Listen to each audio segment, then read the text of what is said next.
Olá, pessoal! Então, vou dar início aqui a uma aula super interessante sobre compostos orgânicos oxigenados. É uma aula de química orgânica, onde previamente a gente já abordou os compostos orgânicos e aqui eu vou focar especificamente alguns dos oxigenados. Lembrando que nessa aula serão abordados os álcoois, fenóis, aldeídos e ácidos carboxílicos.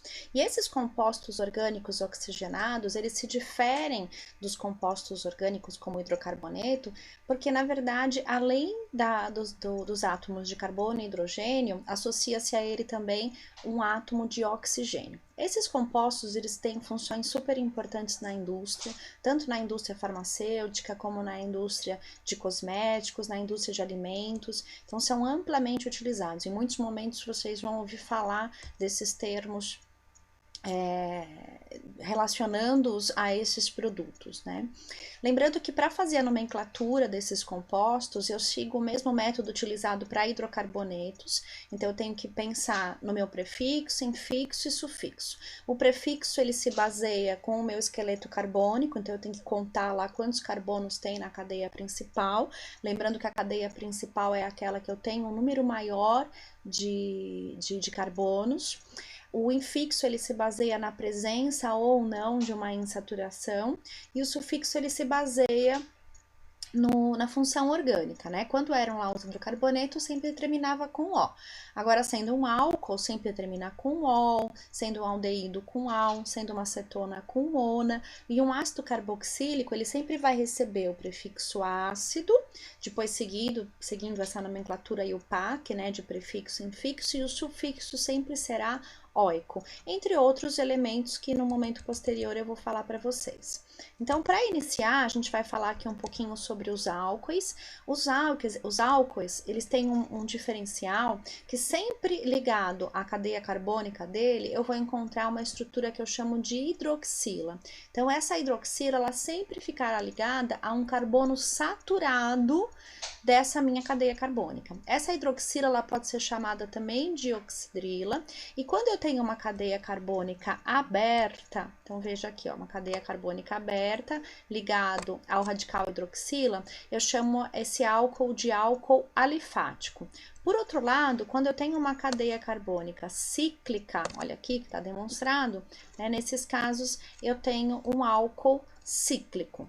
Dando sequência, né, da mesma forma que eu tinha lá os meus carbonos primários, secundários, terciários, eu vou também ter esses álcoois primário, secundário e terciário, e a nomenclatura ela se baseia lá pelas minhas regras EUPAC. Então vamos observar aqui que eu tenho que ter os localizadores, né, partindo do ponto para eu poder ter o meu prefixo, o parental e o sufixo.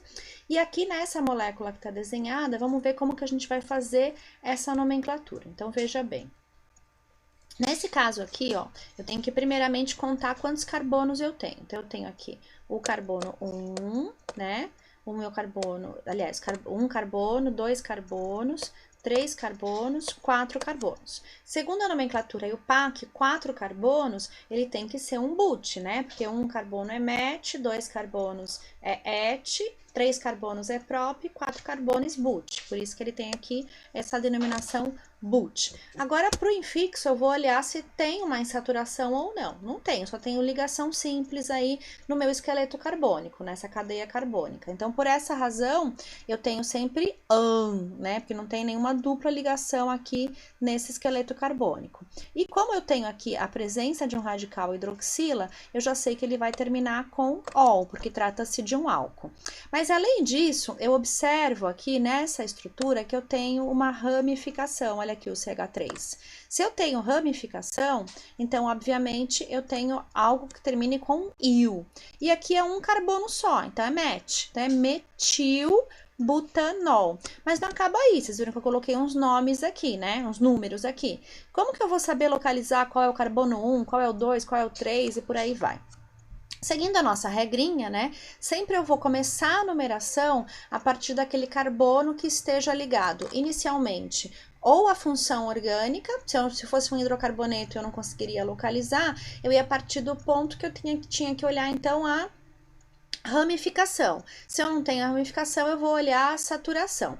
Nesse caso aqui, eu tenho a função orgânica, ó, a função orgânica está aqui. Então, aquele carbono mais próximo da função orgânica é o carbono 1.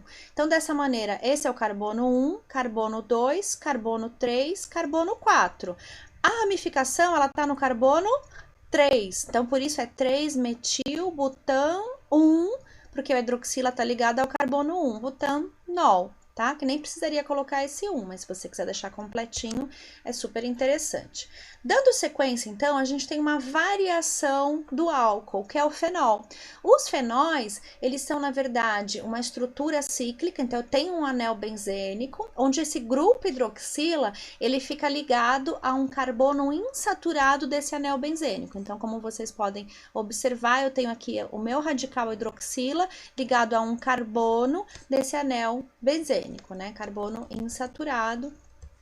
E eu posso ainda ter formas de classificação, de fazer a nomenclatura desses fenóis. Lembrando que é considerar que sempre a hidroxila ligada, né, a esse fenol, ela sempre está ligada ao carbono 1, né? Sempre porque é aquela mesma regrinha, né? A prioridade é a função orgânica, então sempre vai estar ligado ao carbono 1. E dessa maneira eu posso localizar os radicais, as ramificações, né, me baseando nesse carbono 1. Então, toda vez que eu tiver um radical nessa posição, eu posso chamá-lo de orto. Nessa posição, meta, nessa posição, para. E por aí vai. Se tiver nessa posição, é meta também. Se tiver nessa posição, é orto também, tá? Dando sequência aqui, a gente vai estudar agora um pouquinho as cetonas, né? As cetonas, elas têm como característica a presença de um grupo carbonila. O grupo carbonila, pessoal, ele é um grupo que é sempre uma ligação dupla do carbono com o oxigênio. E no caso das cetonas, sempre esse grupo carbonila aqui, ele tem que ficar entre dois carbonos. Tá? Esse é o diferencial das cetonas. E entre as cetonas, aquela que é a mais popular, a mais conhecida, é a acetona, né? Essa acetona, pessoal, ela é um composto orgânico super volátil, ou seja, ele evapora com muita facilidade, mas ele tem baixa toxicidade, né? Ele só vai se tornar tóxico se o indivíduo se expõe em uma quantidade muito alta, né? Ela é muito utilizada na indústria, tanto na indústria de cosméticos, quanto na indústria farmacêutica, né? Na indústria de cosméticos, ela é super conhecida como removedor de esmalte e ela é utilizada na indústria de plásticos, por exemplo. Então, para a produção de metacrilato de metila e de bisfenol, a gente usa também acetonas, tá? Dando sequência aqui ao próximo grupo, a gente vai falar agora um pouquinho do aldeído. O aldeído, ele é relativamente parecido com as cetonas, né? Porque ele também tem um grupo carbonila.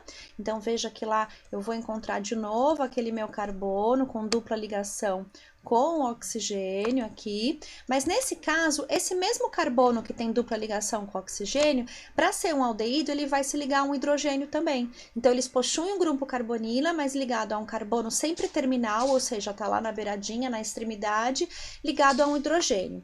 O aldeído, né, lembrar que a nomenclatura sempre tem o sufixo -al, né? E o aldeído mais famoso, né, o aldeído mais simples e mais famoso que a gente conhece é um aldeído chamado metanal, met porque tem um carbono só, né? E esse metanal, ele recebe uma denominação mais popular que é o formaldeído, ou também pode ser chamado de formol. Essa estrutura, né, essa molécula de metanal, ela acaba tendo como propriedade físico-química, né, se apresentando como um gás incolor, super irritante, super solúvel em água e que, quando na presença de água, ele produz um hidrato que é extremamente reativo. Por essa razão, é que ele pode causar muitos danos à nossa saúde e aos animais, né? A gente sabe que o formaldeído, o metanal, ele pode causar tanto uma irritação local, se você entrar em contato com ele, como ele pode ser teratogênico, ou seja, causar malformações fetais, se quem for exposto for uma grávida, né? Uma mulher grávida, por isso que não pode se expor durante a gestação, principalmente nos 3 primeiros meses da gestação, né? Que é o período organogênico, um período mais suscetível a formações de anomalias, seja sejam elas ósseas ou viscerais, né? Ele tem um potencial mutagênico, né, por ser altamente reativo, então ele pode acabar alterando o DNA de algumas células, alteração essa que pode continuar na multiplicação, ou às vezes levar até para as próximas gerações. A gente sabe que tem relatos também, artigos que demonstram a sua atividade carcinogênica, então em laboratório ele pode induzir o crescimento de carcinomas, e além disso ele aumenta muito o estresse oxidativo, né, a formação de radicais livres, e que pode afetar o metabolismo das nossas células. Então é super maléfico para o nosso organismo, né? Você vê que uma molécula tão pequena, com um único carbono, poder causar tantos malefícios à nossa saúde e de animais.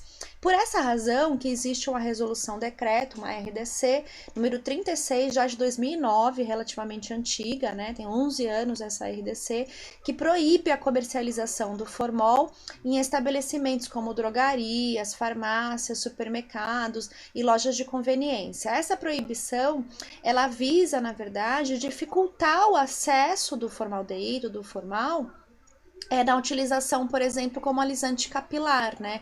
E dessa maneira prevenindo esses danos aos cabeleireiros e aos seus consumidores também. Bom, além disso, né, a próxima função que a gente vai falar aqui são os diácidos carboxílicos. Os ácidos carboxílicos, ele se difere do aldeído da cetona porque ele não tem mais um grupo carbonila, ele tem um grupo que eu chamo de carboxila. Por quê? Porque além da presença desse carbono aqui, ó, com dupla ligação com oxigênio, ele também tem ele tem também a presença de um radical hidroxila, olha só. Então tem OH e tem a presença também do grupo carbonila. Esse grupo aqui em conjunto é o que a gente chama de grupo carboxila, que todo ácido carboxílico ele acaba apresentando, tá? Bom, então dessa maneira, pessoal, eu encerro aqui essas funções orgânicas, espero ter sido clara para vocês poderem estudar, e logo após a aula eu fico disponível para o plantão de dúvidas, tá bom? Um abraço para todas.